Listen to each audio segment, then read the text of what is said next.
Всем привет! Сегодня приготовим меню на пасхальный стол из 9 блюд. Первым приготовим пасхальный кулич. По этому рецепту он получается очень вкусным, мягким и немного влажным. Сначала подготовим изюм. Берем 250 грамм изюма, моем и заливаем кипятком. Оставляем на 5 минут. Кипятком заливаем для того, чтобы смыть жирный налет на изюме. Горячую воду сливаем и заливаем изюм коньяком. Его можно заменить чаем. Оставляем на 5-6 часов, чтобы изюм напитался влагой. Можно оставить на ночь. Готовим опару. В мисочку крошим 30 грамм спиртовых прессованных дрожжей. Прессованные дрожжи можно заменить сухими, их понадобится 10 грамм. Насыпаем 2 столовых ложки сахара от общего количества сахара. Всего понадобится 300 грамм сахара. Наливаем 100 мл теплой воды. Перемешиваем до растворения дрожжей и сахара. Сюда же насыпаем 3 столовых ложки муки с горкой. Все перемешиваем венчиком до однородной массы. Миску накрываем крышкой и ставим в теплое место примерно на 20-30 минут. Я поставила в холодную духовку и включила лампочку. Опара подошла. Готовим тесто. В миску разбиваем 1 целое яйцо и 4 яичных желтка. Белки позже используем для глазури. Начинаем взбивать и постепенно добавляем оставшийся сахар. Напоминаю, что для рецепта нужно 300 грамм сахара. Из них 2 столовые ложки уже забрали на опару. Сюда же насыпаем 10 грамм ванильного сахара или 1 грамм ванилина. Взбиваем несколько минут до однородного состояния. В яйца добавляем уже подошедшую опару. Все перемешиваем. В миску добавляем примерно половину муки и перемешиваем тесто. Я перемешиваю миксером с помощью насадок для теста. Первая часть муки уже вмешалась. Наливаем 200 мл сливок в 2 подхода. Сливки берем жирностью 20-30%. После сливок опять добавляем часть муки. Муку для теста желательно брать сильную. Выбираем муку, в которой больше всего белков. Количество белков указано на упаковке с мукой. Я использовала муку, в которой 10,3 грамма белков на 100 грамм муки, но желательно использовать муку с содержанием белков 12-13 грамм. Добавляем оставшиеся сливки.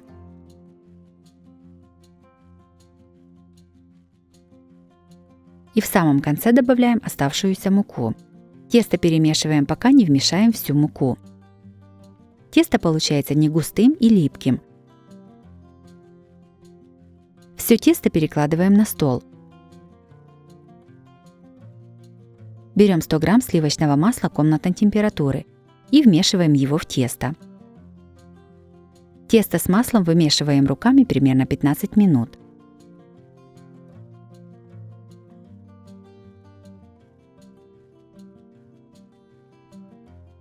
В конце насыпаем пол чайной ложки соли и тоже вмешиваем ее в тесто. Вымешиваем еще примерно 3-5 минут. Большую миску смазываем растительным маслом. Тесто кладем в миску и накрываем крышкой. Ставим на расстойку в теплое место. Я ставлю в духовку под лампочку. Если в доме холодно, то можно духовку включить на 20-30 градусов. Прошло 30-40 минут. Тесто подошло. Делаем растяжку теста. Руки предварительно можно смазать растительным маслом. 2 руками поднимаем тесто посередине, как бы вытягивая. Разворачиваем миску и опять точно так же вытягиваем тесто. Повторяем так примерно 4-6 раз. Опять накрываем тесто крышкой и ставим на расстойку. Вытяжку повторяем каждые полчаса 3 раза. 3 вытяжки теста уже сделали. Пока тесто снова подходит, берем подготовленный изюм и выкладываем его на бумажное полотенце. Сверху тоже промакиваем бумажным полотенцем. Если в изюме еще остался коньяк или чай, его нужно слить. Изюм должен быть напитанный влагой и сухой снаружи. Подготовленный таким методом изюм не будет забирать влагу из теста и при замесе равномерно разойдется по тесту. Тесто подошло, выкладываем его на силиконовый коврик, который предварительно смазываем растительным маслом. Тесто распределяем руками в пласт. Высыпаем подготовленный изюм. Вмешиваем изюм в тесто.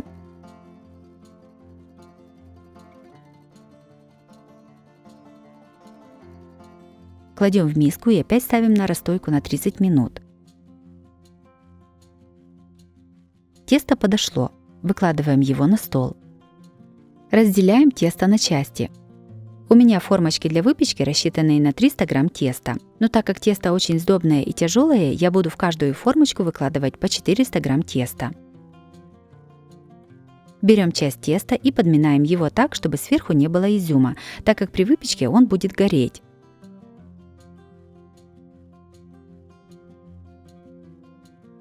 В итоге у меня получилось 4 формочки по 400 грамм теста и еще одна маленькая, в которую я положила оставшееся тесто. Формы ставим на расстойку примерно на 1–1,5 часа. Тесто в формочках увеличилось примерно в 1,5 раза. Все ставим в духовку разогретую до 170 градусов. Выпекаем приблизительно 45 минут. Первые 15 минут духовку открывать нельзя. Куличи будут готовыми, когда при проколе деревянной шпажкой она будет полностью сухая, без теста. Готовые куличи достаем из духовки и даем им полностью остыть. Теперь займемся украшением для куличей. В мисочку ломаем одну плитку черного шоколада. Растапливаем в микроволновке несколько раз по 10 секунд. После каждого раза перемешиваем. Будьте внимательны, не перегрейте шоколад. Также шоколад можно растопить на водяной бане. Как только большая часть шоколада растопилась, перестаем его нагревать и продолжаем перемешивать до однородности. Шоколад перекладываем в кондитерский мешок и отрезаем небольшой кончик. Берем емкость с очень холодной водой. Температура воды должна быть около 0 градусов. Чтобы ее так остудить, нужно поставить воду на 30 минут в морозильную камеру или добавить кубики льда. В холодную воду быстрыми движениями выдавливаем полоски из шоколада. Кондитерский мешок держим не у самой воды, а максимально высоко. Они практически сразу остывают в холодной воде. Вынимаем их и скручиваем руками гнездышко. Делать это нужно быстро, чтобы шоколад не успевал терять свои пластичные свойства, иначе он начнет ломаться. Кладем гнездышки на пергаментную бумагу, которая застелена на доске. Из 80-граммовой шоколадки у меня получилось 8 гнездышек. Ставим в холодильник на целую ночь, чтобы шоколад стабилизировался. После холодильника шоколадные гнезда можно брать руками, они прекрасно держат форму и не мажутся. Теперь приготовим яйца. Их можно слепить из покупной мастики, а можно мастику приготовить самому. Самая быстрая мастика готовится из желатина и сахарной пудры. В мисочку насыпаем пол чайной ложки желатина и наливаем 4 чайных ложки воды. Все перемешиваем и оставляем набухать желатин на 10–15 минут. Желатин уже разбух. Растапливаем его в микроволновке, нагревая по 10 секунд и перемешивая. В миску насыпаем 130 грамм сахарной пудры. Наливаем растопленный желатин. Сначала перемешиваем ложкой, а затем руками. Мастика получается мягкая и приятная на ощупь. Это количество мастики разделяем на 3 части. Каждую из частей окрашиваем пищевыми красителями в голубой, розовый и желтый цвет.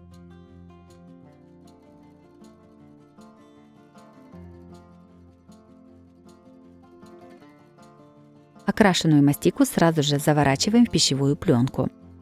С ней нужно работать быстро, а то она через несколько минут начинает подсыхать.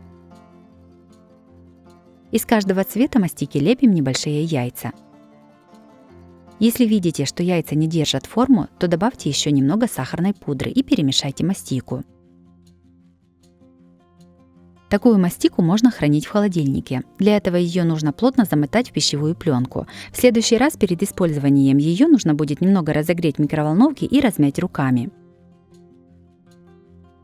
Из этого количества мастики у меня получилось по 6 яиц каждого цвета. Оставляем их на тарелке сохнуть при комнатной температуре. Готовим глазурь для украшения куличей. В миску наливаем 100 грамм белков, насыпаем 180 грамм сахара и добавляем щепотку соли. Все ставим на водяную баню. Дно миски должно касаться воды. Смесь постоянно перемешиваем венчиком или ложкой, чтобы не свернулся белок. Нагреваем приблизительно до 50 градусов, пока не растопится весь сахар. Сахар растопился, снимаем миску с водяной бани. Сразу же начинаем взбивать миксером. После того, как крем частично взбился, насыпаем щепотку лимонной кислоты. Взбиваем до образования красивого гладкого крема, который держит форму. У меня на это ушло примерно 7 минут. Сразу после приготовления глазури наносим ее на куличи. Я предварительно достаю куличи из бумажных формочек. Эта глазурь прекрасно наносится ложкой и не течет. Она отлично подходит, чтобы замазать и спрятать все трещинки на куличах, даже очень глубокие.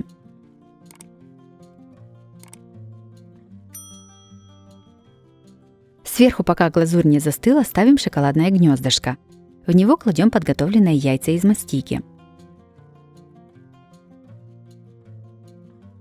По бокам посыпаем цветной посыпкой.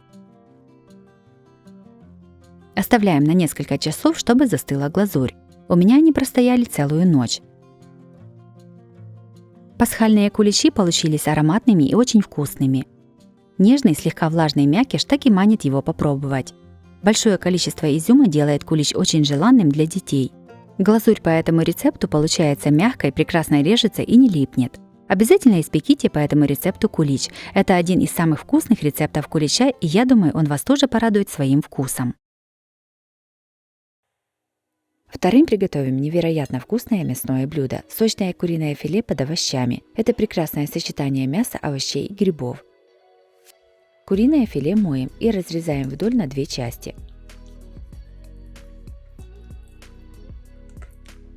Также отдельно отрезаем малое филе.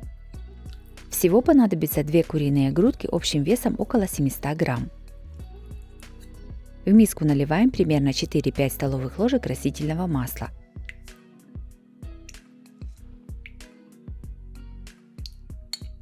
Насыпаем 1 чайную ложку соли без горки. 1 чайную ложку молотой сладкой паприки и 2 чайных ложки приправы для курицы. У меня приправа без соли. Все перемешиваем. В этот маринад кладем подготовленные кусочки мяса.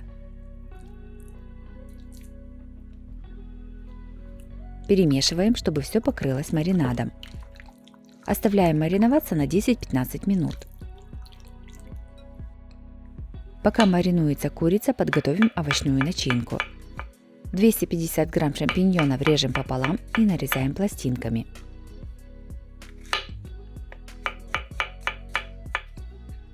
Одну луковицу нарезаем кубиками.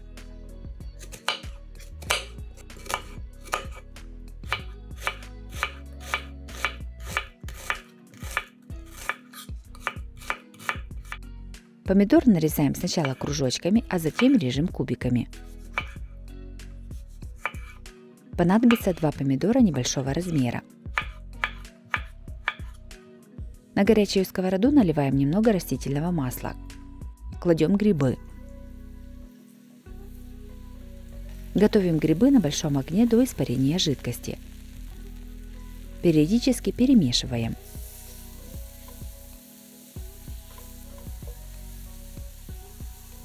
Когда жидкости в сковороде уже не будет, наливаем еще немного растительного масла и насыпаем нарезанный лук. Все обжариваем до золотистости лука.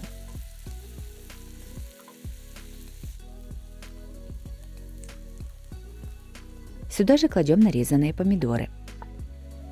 Перемешиваем и готовим еще 2-3 минуты. В сковороду добавляем 100 мл сметаны. И насыпаем пол столовой ложки муки, чтобы сметана не расслоилась. Все перемешиваем.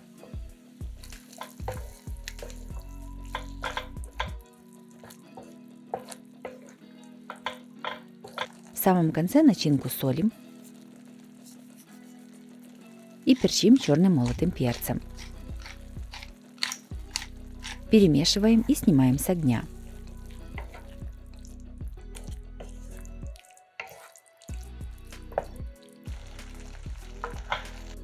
На хорошо разогретую сковороду выкладываем уже замаринованное куриное филе. Обжариваем на большом огне до полуготовности сначала с одной стороны. Затем переворачиваем на другую сторону. Обжариваем филе для того, чтобы запечатать все соки, и оно получилось сочным. После обжарки мясо в середине должно остаться сырым.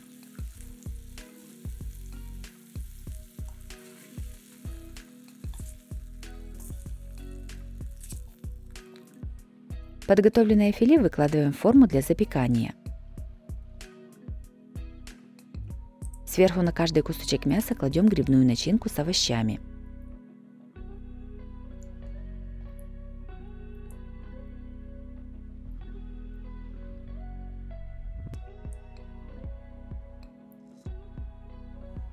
«100 грамм сыра трем на крупной терке. Каждое филе посыпаем тертым сыром сверху.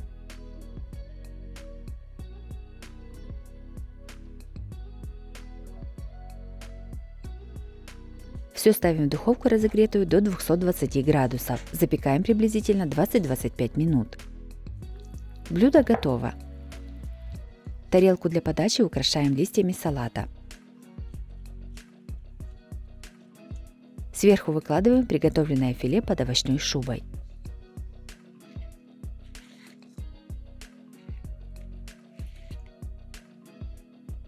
Подаем на стол горячим. Измельчаем небольшой пучок петрушки. Филе посыпаем нарезанной петрушкой.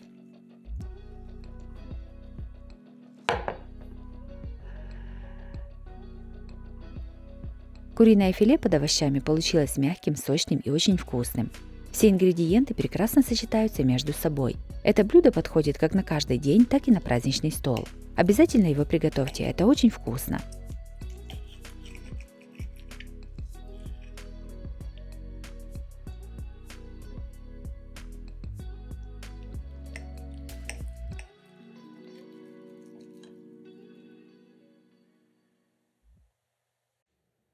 Третьим приготовим салат с огурцом, кукурузой и яйцом. Готовится максимально просто и быстро. Он прекрасно подходит для любого стола. Большой огурец нарезаем сначала пластинками, а затем брусочками. Для салата понадобится один большой огурец весом примерно 200 грамм. Огурец насыпаем в миску. 100 грамм сыра трем на крупной терке.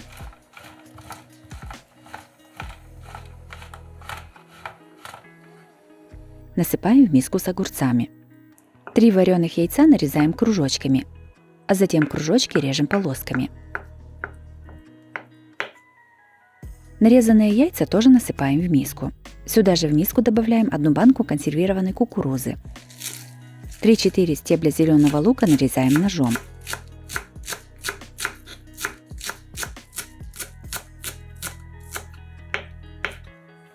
Также добавляем в миску к салату.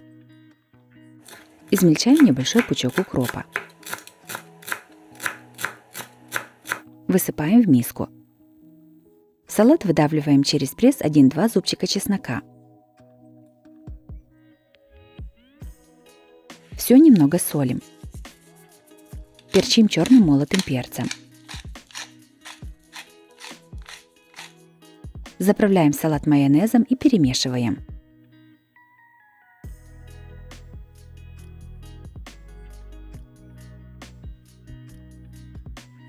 Готовый салат выкладываем на блюдо и подаем на стол.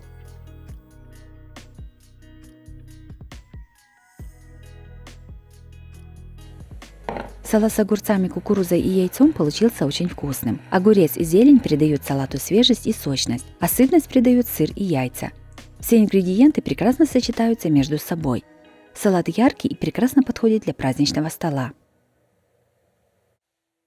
Четвертым приготовим салат из свежих овощей и нежного зернистого творога. Этот салат порадует вас своим великолепным вкусом и станет отличным выбором для всех, кто ценит легкость и свежесть в блюде.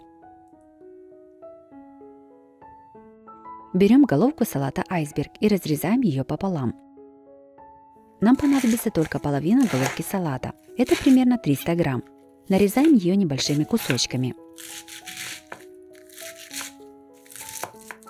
Нарезанный салат кладем на дно миски.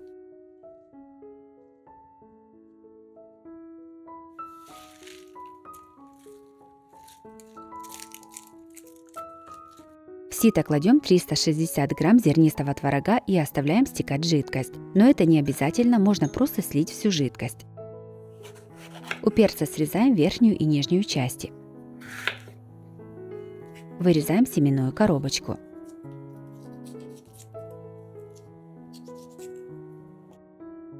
Перец нарезаем пластинками, а затем кубиками.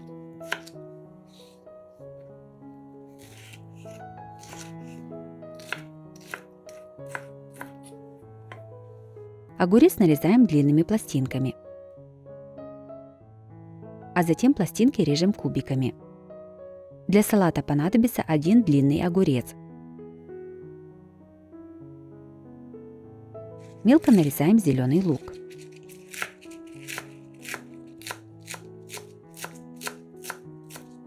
Готовим соус. Берем 4 столовых ложки густого несладкого йогурта. Это примерно 150 грамм. Йогурт солим по вкусу. И перчим черным молотым перцем. Сюда же выдавливаем примерно 1 столовую ложку лимонного сока. Все перемешиваем.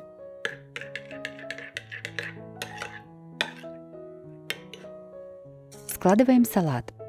На уже подготовленные листья айсберга кладем примерно половину зернистого творога. Равномерно его распределяем. Все поливаем примерно половиной приготовленного соуса. Равномерно его распределяем по салату.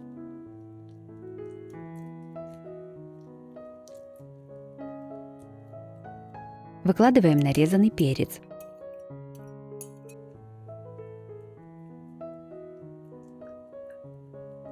Следующим слоем выкладываем нарезанный огурец. Его тоже равномерно распределяем. Все поливаем оставшимся соусом.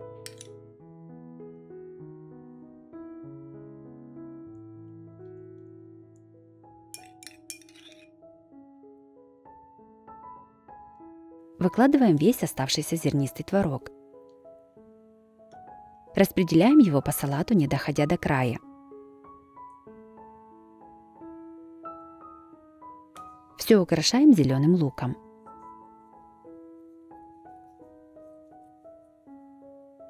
Перчим черным молотым перцем. Блюдо готово, можно подавать на стол.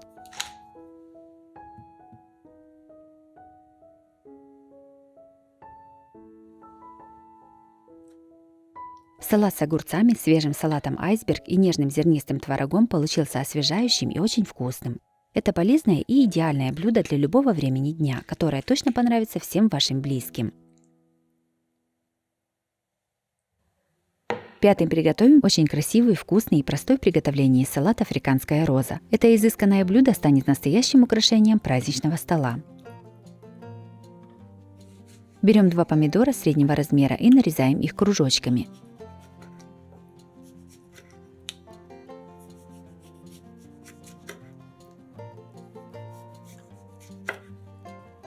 На большое плоское блюдо выкладываем кружочки помидоров внахлёст друг на друга, создавая красивую основу. Диаметр моего блюда 31 см. Теперь нарезаем одно куриное филе небольшими кубиками. Куриное филе я предварительно отварила в течение 20 минут в подсоленной воде с добавлением черного перца горошком и лаврового листа.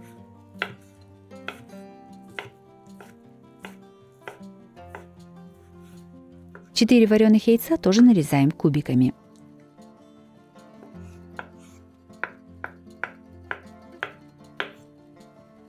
Сто 150 грамм сыра нарезаем небольшими кубиками.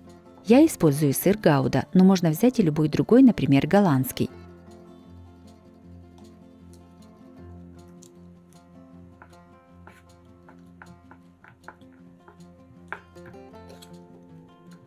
В миску выкладываем нарезанное мясо. Одну банку консервированных ананасов кусочками, сыр, 1 банку консервированной кукурузы и подготовленные яйца. Салат слегка солим. Заправляем майонезом и перемешиваем.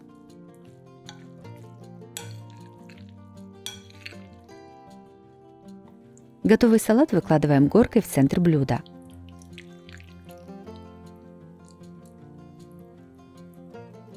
Аккуратно выравниваем ложкой, создавая серединку цветка.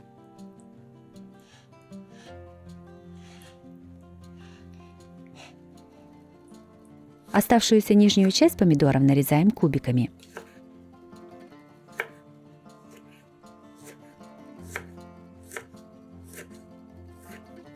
Кусочками помидора украшаем салат сверху.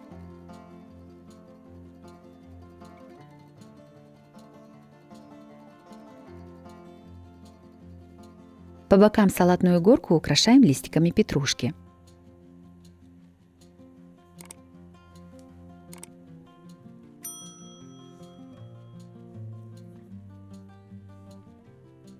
Также серединку салата слегка посыпаем мелко нарезанной петрушкой.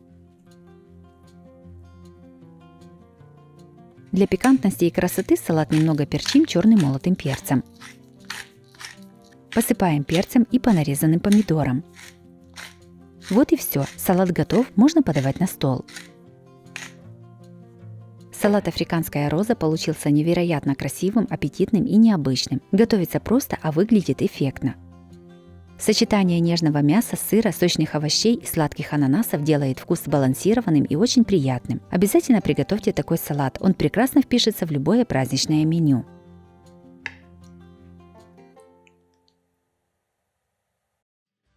Следующим приготовим салат Cobb. Этот салат выглядит на столе красиво и празднично. Готовится он несложно и получается вкусным и легким, а особую нотку пикантности ему придает заправка. Сначала подготовим все ингредиенты. 200 грамм помидоров черри нарезаем дольками. Также можно использовать и обычные помидоры. Мелко нарезаем небольшой пучок зеленого лука. Одну запеченную куриную грудку весом около 300 грамм нарезаем сначала вдоль, а затем брусочками. Также для этого салата подойдет отварное или жареное куриное филе. 2 вареных яйца нарезаем красивыми дольками. 70 грамм сыра трем на крупной терке. Желательно использовать сыр чеддер или сыр дор-блю с голубой плесенью. 2 стебля сельдерея нарезаем небольшими кусочками. 1 спелое авокадо разрезаем пополам и вынимаем косточку. Ложкой отделяем мякоть авокадо от кожуры. Каждую половинку авокадо разрезаем вдоль пополам и нарезаем полосками. Чтобы авокадо не темнело, поливаем его небольшим количеством яблочного или винного уксуса или лимонным соком и перемешиваем.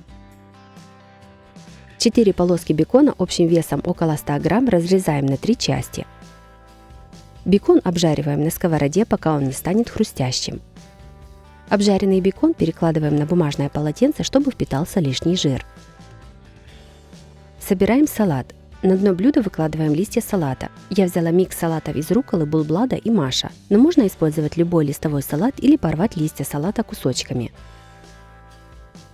На зелень выкладываем полосками подготовленные ингредиенты. Первой полоской выкладываем нарезанные кусочки курицы. Следующим кладем нарезанный стеблевой сельдерей. Затем кусочки хрустящего жареного бекона. Ряд из подготовленных яиц. Нарезанный зеленый лук.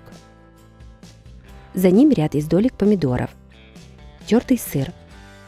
И последний ряд из нарезанного авокадо.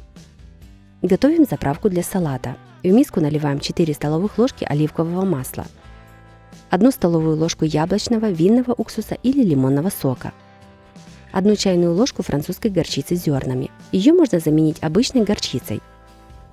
Добавляем 1/3 часть чайной ложки соли. Сюда же выдавливаем через пресс 1-2 зубчика чеснока. И по желанию добавляем примерно 1/3 чайной ложки вустерского соуса. Все перемешиваем около 2 минут до получения однородного соуса. Приготовленный соус переливаем в соусник для подачи на стол. Салат Cobb подается на стол не перемешанным с отдельно стоящим соусом. Каждый берет себе в тарелку те ингредиенты, которые ему больше всего нравятся, и уже в своей тарелке поливает салат соусом. Также можно полить салат соусом уже на столе прямо перед подачей и по желанию перемешать все ингредиенты. Салат Cobb получился красивым, аппетитным и очень вкусным. Готовится он несложно и отлично подходит для тех, кто предпочитает салаты без майонеза. Если в этом наборе продуктов вам не подходит какой-то из ингредиентов, то его можно исключить из этого салата.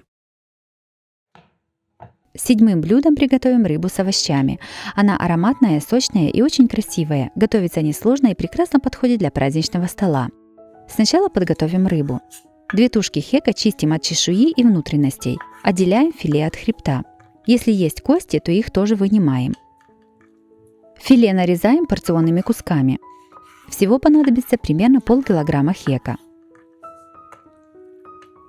Подготовленную рыбу перекладываем в миску. Готовим маринад для рыбы. С половины лимона с помощью мелкой терки снимаем цедру. Сюда же в мисочку выдавливаем через пресс 1 зубчик чеснока.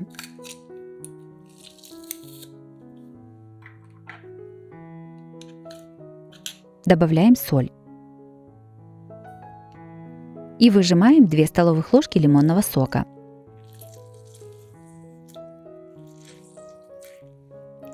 Наливаем 2 столовых ложки растительного масла. И добавляем черный молотый перец. Все перемешиваем. Подготовленную рыбу заливаем маринадом. Перемешиваем и оставляем мариноваться примерно на 20 минут. Вместо хека можно использовать минтай. Пока маринуется рыба, подготовим остальные ингредиенты. Примерно 5 средних помидоров разрезаем пополам и вырезаем место крепления плодоножки. Затем каждую половинку разрезаем на небольшие дольки. 2 красных луковицы среднего размера разрезаем пополам и нарезаем полукольцами.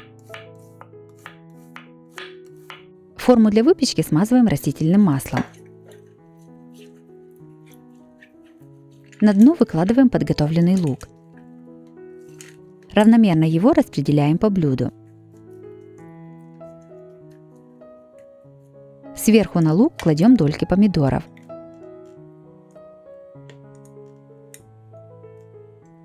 Овощи солим по вкусу и перчим черным молотым перцем. Сверху все немного поливаем растительным маслом.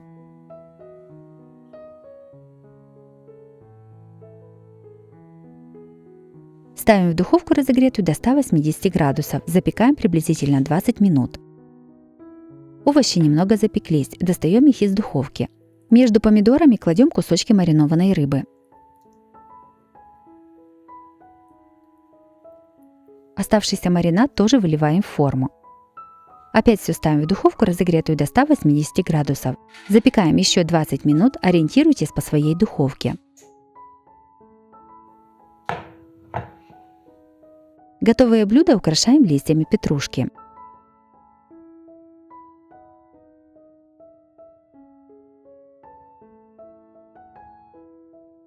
Все аккуратно перекладываем на большую тарелку и подаем на стол.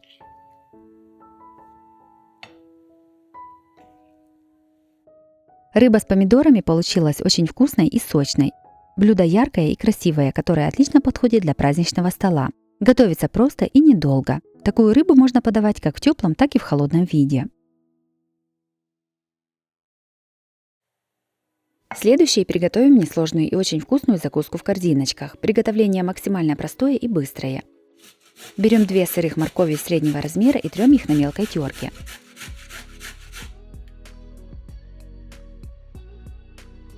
Два вареных яйца тоже трем на мелкой терке. 1 плавленый сырок весом 80 грамм трем на мелкой терке. Для того, чтобы сыр легче терся, я его положила в морозильную камеру на 30 минут. В миску кладем тертую морковь, яйца и сыр. Добавляем 1 зубчик чеснока через пресс.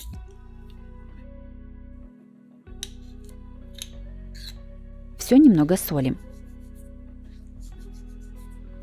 И перчим черным молотым перцем.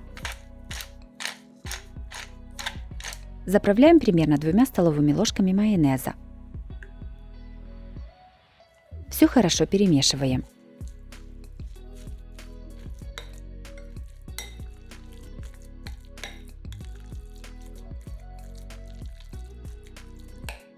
Приготовленную начинку перекладываем в кулинарный мешок. Я использую насадку звездочка, но можно обойтись и без насадки.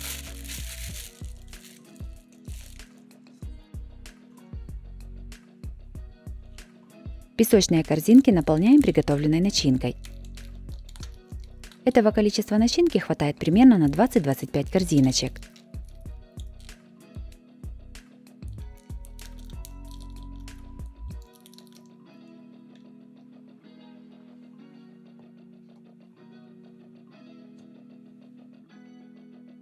Сверху каждую корзинку с начинкой украшаем листиком петрушки.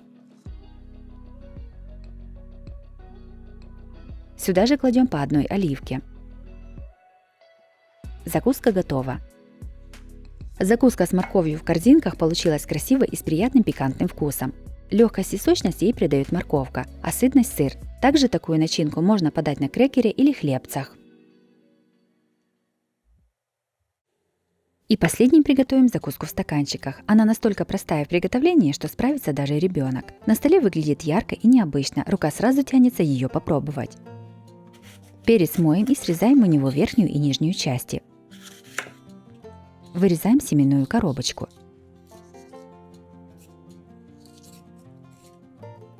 Перец нарезаем длинными брусочками. Чтобы закуска была более яркой, я взяла перец разных цветов, один красный и один желтый.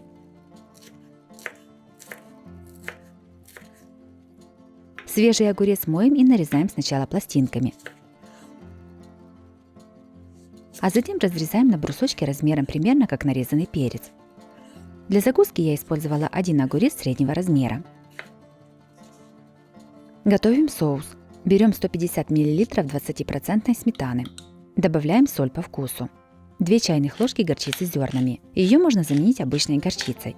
Перчим черным молотым перцем. Все перемешиваем.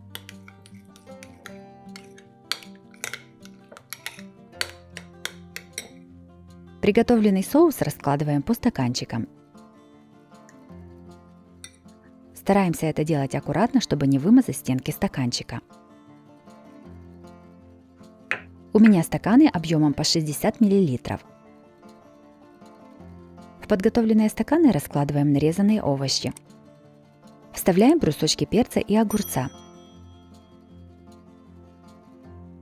Для этой закуски можно подготовить и другие овощи, например, морковь и стебли сельдерея. Количество ингредиентов рассчитано на 12 таких стаканчиков.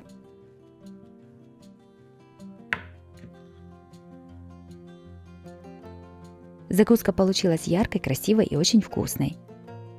Сочные овощи прекрасно сочетаются со сметанным соусом.